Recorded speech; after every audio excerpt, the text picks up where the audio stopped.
কামাল ভাই, রকম ভাই, কামাল ভাই, আমি তো খেয়াল করি না, এখন শুনতেছি ওরা বলে 3 জন না খেয়ে আছে।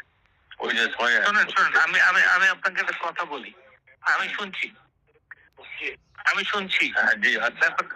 ব্যাপারটা হচ্ছে, আমি আমি একটা সিদ্ধান্ত নিচ্ছি।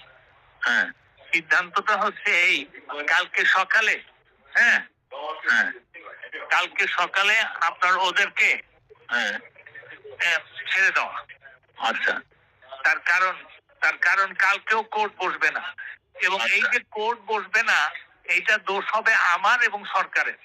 আচ্ছা তো আমি তখন ইয়েকে ফোন করছি, হারুনকে ফোন করে বলছি যে হারুন, এই একটা ডাক্তার আর সঙ্গে একটা ম্যাজিস্ট্রেট আর ওদের বাপ মাকে ডেকে, শুধু টু এনশিওর যে ওদের বাপ মাকে দেখা দিবে যে ওরা কোনো ইনজুরি নাই, এবং ডাক্তার দিয়ে পরীক্ষা করা দিবে, দিয়ে ওরা বলে দিবে যে আমরা সুস্বাস্থ্যে বুঝিয়া পাইলাম, হ্যাঁ এই জিনিসটা, এবং ছেড়ে দিবে কালকে 10টার মধ্যে। ঠিক আছে, আমি 10টা বলছি কারণ আমি 8:30টার সময় মাননীয় প্রধানমন্ত্রীকে এটা আমি জানাই।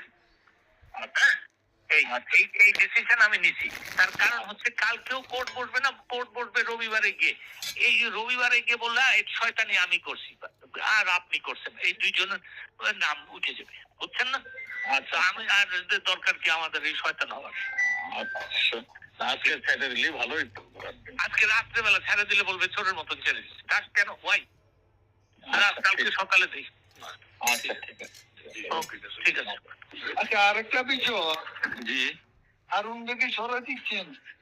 উনি তো খুব অ্যাডামেন্ট, আমরা সরাই নেই, ওই রাখছে, ডিএমপিতেই রাখতেছি। উনি বলছেন অন্যখানে দিতে, আমি ডিএমপিতেই রেখে দিচ্ছি। তার শুধু তার মানে ড্রেসটা পরিবর্তন করে দিচ্ছে। মানে তো একটা ডিমোরালাইজ হয়ে যাবে আমার পুলিশ, সেটা যেমন এতগুলো, এই যে আমাদের একটু পানি একটা তো কিছু অ্যারেস্ট করার পর, রাইট, সেটা তো এটা আপনি একটু বলেন। আমি তো বলতে বলতে আমি টায়ার্ড হয়ে গেছি।